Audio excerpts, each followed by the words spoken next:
comme tu peux le voir, mon pote m'a donné un exercice d'Olympiade de 2008 assez difficile et c'est justement pourquoi je vais me filmer durant ces 6 jours de délai où tu pourras voir ma progression, mes recherches et mes pistes. Alors quand j'ai vu le problème, j'ai directement pensé à deux commencements possibles. Le premier, c'était la méthode brutale, dans le sens où je développe carrément, puis après je vois s'il y a des trucs qui simplifient avec la condition x, y, z égale à 1, et que à la fin je puisse obtenir une majoration assez utile. Mais en fin de compte, je suis parti sur cette méthode. Ça m'a donné des développements interminables. Et ça justement, en fait, j'avais nommé S comme étant le numérateur. Le dénominateur, j'allais m'en charger plus tard. Il y avait des trucs qui simplifiaient, ok, c'était cool, mais je me suis arrêté à là. Donc bon, je sais pas quoi faire, donc j'ai décidé de m'arrêter pour l'instant sur cette méthode et justement j'essaye de peut-être contourner les calculs interminables et peut-être faire un truc stylé. Voilà. Bon, du coup, une journée est passée, on en est au deuxième jour. Du coup, mon ami m'a finalement s'est rendu compte que j'étais un peu en difficulté, donc j'ai demandé un indice et il m'a posé comme changement de variable a égale à x sur x-1. Je me suis dit que c'était génial. Mais d'abord, ce changement de variable, fallait le justifier. Je vais y venir petit à petit. Et pourquoi ce changement de variable dans le problème ? Parce que au lieu de bidouiller avec trois expressions bizarres, enfin assez moches, on a un problème qui devient montrer que a carré plus b carré plus c carré est supérieur ou égal à 1. Et donc après avoir fait ça, j'ai commencé à exploiter la condition x, y, z égale à 1. J'ai isolé les A, les B et les C et ça nous a donné ça. A, B, C égale l'inverse du produit des x-1, y-1 et z-1. Puis après, j'ai dû aller livrer avec mon père. Du coup, c'était pas très idéal pour moi de continuer à chercher. Mais malgré tout, j'ai quand même essayé de chercher dans la voiture. Ce qui a mené à ces recherches-là. J'ai essayé de retourner avec les X et les Y pour voir si peut-être ça a donné quelque chose. Mais au final, non. Il y a juste quelques trucs que je pouvais faire. Parce que avec X, Y, Z égale à 1, je pouvais juste exprimer en fonction de X, Y et Z. Mais au final, je me suis quand même retrouvé coincé. Et en plus, j'avais tenté des trucs un peu bêtes, puisque j'avais essayé de mélanger les A, B, C, et puis les X, Y, Z, mais jamais on fait ça. Mais je me suis dit pourquoi pas. Mais au final, je me suis retrouvé avec 6 variables à gérer. Je me suis dit que je vais laisser tomber parce que c'était pas du tout ça ce qu'il fallait faire. Autre truc, j'avais tenté de deviner à peu près le résultat. Si ça se trouve, j'avais faux, mais en gros, si j'ai posé A, B, C avec ces changements de variables, ça reviendrait aussi à dire que A carré est supérieur ou égal à 1 tiers, parce que comme ça, on fait la somme des inégalités et ça tombe pile poil sur 1. Mais du coup, je me suis dit, mais il n'y a pas de rapport avec 3 dans le truc, donc je me suis dit, ouais, bon, ça se trouve, c'est pas ça l'idée, et j'ai commencé à revenir sur l'expression de ABC, peut-être en me disant que il y aurait un truc intéressant avec les expressions initiales, avec du x sur x-1. Du coup, j'ai essayé de développer ici, pour voir si je pouvais exprimer en fonction de ABC ce truc, mais ça n'a pas abouti à quelque chose.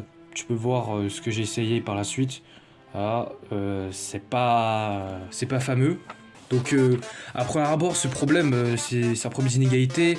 C'est pas si évident que ça en vrai. Enfin, c'est comment dire. Certes, l'énoncé c'est une ligne, mais bon, ça c'est un problème de maths en gros. C'est ce qui me plaît bien. Je crois que je me suis arrêté à là dans la voiture parce que du coup ça m'a donné la nausée et j'ai pas pu continuer. Donc c'est tout pour cette deuxième journée.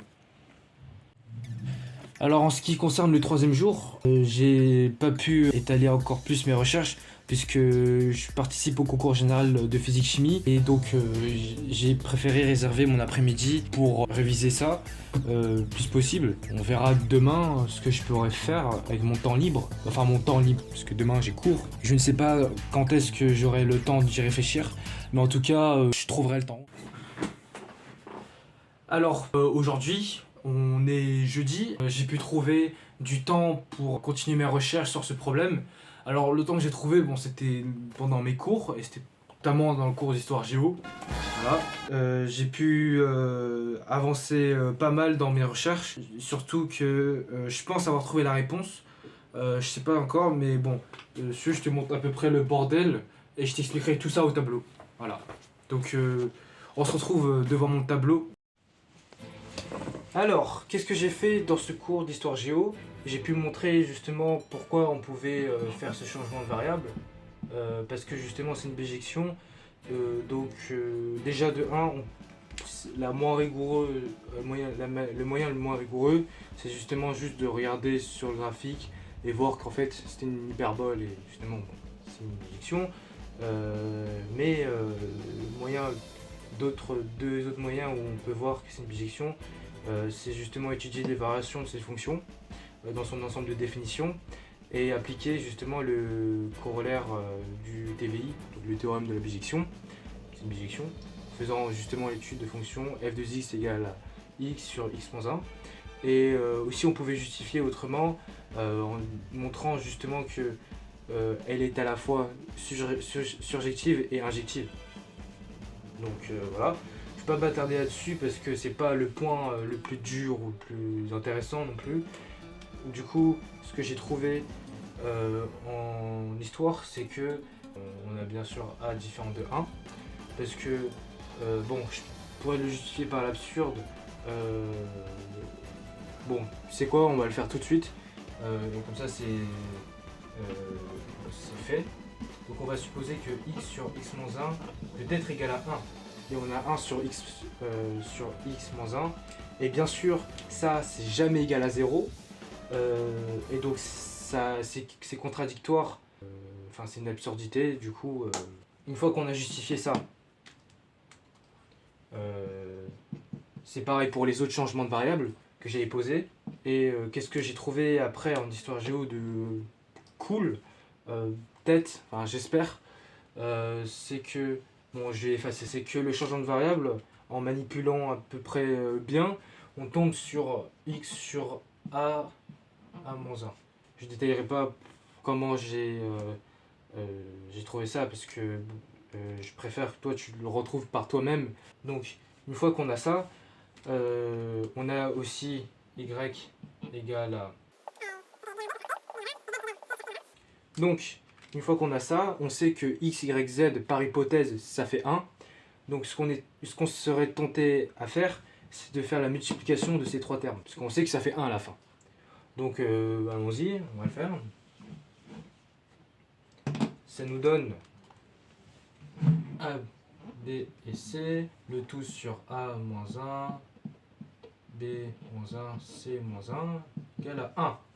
Ok, donc, je fais passer de l'autre côté de l'égalité le dénominateur. Et ensuite, je développe. Voilà.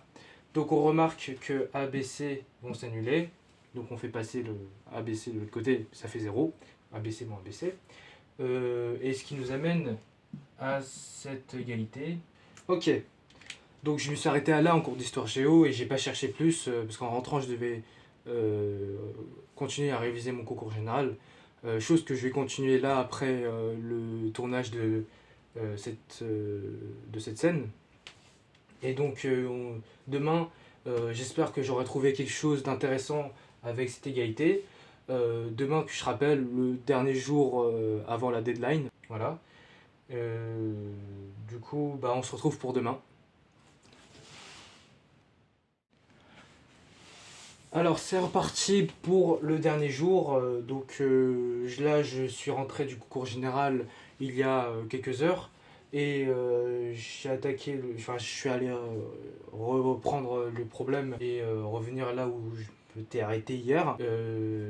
Heureusement que j'ai trouvé un truc intéressant qui j'espère ça marche. Ça va marcher en tout cas, mais j'espère que j'ai pas fait de faute et que je dois pas revenir rechercher. Que j'avais fait avant de tourner là, parce que je viens tout justement de retrouver, retrouver un truc, c'est que j'ai repris l'astuce que j'avais eue mardi en disant qu'un carré était toujours positif. Et donc, je pouvais juste passer par une inégalité. Et je suis passé mardi avec a plus b plus c, le tout carré. Mais en fait, ça aboutissait à rien de spécial. À nouveau, je vais faire pareil, mais pas avec a plus b plus c, mais je vais faire avec cette expression. Il y a juste un moins 1 qui est rajouté. Et pourquoi? Honnêtement, c'est juste parce que j'ai essayé et ça a marché. Après, pour le justifier rigoureusement, je dirais que il n'y a pas d'autre moyen de justifier. C'est un peu bancal comme explication, mais souvent quand on est amené à faire, à rechercher des trucs avec des inégalités, il y a des trucs qui se justifient pas, qui, je dirais même, c'est des réflexes à avoir. Donc voilà. Je poursuis. Voilà. Donc on a ça. Et si je développe, ça nous donne. Et donc là, une fois qu'on est à là, il n'y a pas 10 000 solutions à part de regarder ce qu'on avait écrit au-dessus. On avait écrit quoi tout à l'heure? On a écrit que AB plus BC plus AC, c'était ça. Donc justement, on retrouve bien AB plus BC plus AC. Là, je vais faire juste une petite manipulation à l'oral, puisque comme ça, je n'ai pas à réécrire encore. Les deux ABC, enfin A plus B plus C, ils vont s'annuler avec moins 2A, moins 2B, moins 2C. Donc c'est cool. Déjà, ça, on n'aura plus. Ce qui nous reste, c'est le moins 2, puisque le 2, on le distribue. Donc on a moins 2 plus 1. Moins 2 plus 1, c'est moins 1. Et fatalement, on a a carré plus b carré plus c carré moins 1 supérieur ou égal à 0. On fait passer le moins 1 de l'autre côté. On a bien enfin a carré plus b carré plus c carré supérieur ou égal à 1, qui, je rappelle, en ayant posé le changement de variable a égale à x sur x moins 1, b égale à y sur y moins 1, c égale à z sur z moins 1, on a bien à la fin démontré l'inégalité voulue, qui est à condition que x fois y fois z égale à 1. Donc je te remercie d'avoir regardé cette vidéo jusqu'à la fin, ou si tu n'as pas regardé jusqu'à la fin, que je te remercie justement d'avoir cliqué sur la vidéo et d'être resté au moins sur quelques périodes de la vidéo. J'espère que ce format de vidéo t'aura plu. J'essaye avec mes amis de faire un truc assez accrocheur. Et si tu veux, si ça t'intéresse plus tard, là je m'adresse justement à vous, mes chers abonnés.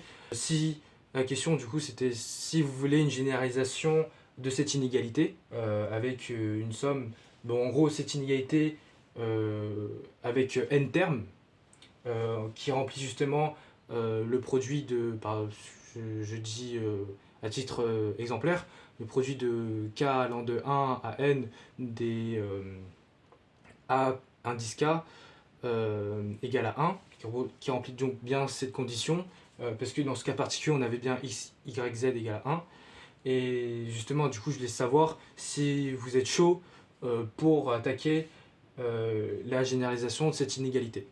Donc en attendant, je te souhaite un bon travail, de bien travailler, et j'espère que cette vidéo t'a apporté beaucoup de choses et beaucoup d'astuces justement et de motivation pour te lancer dans des problèmes de recherche, d'Olympiade, etc.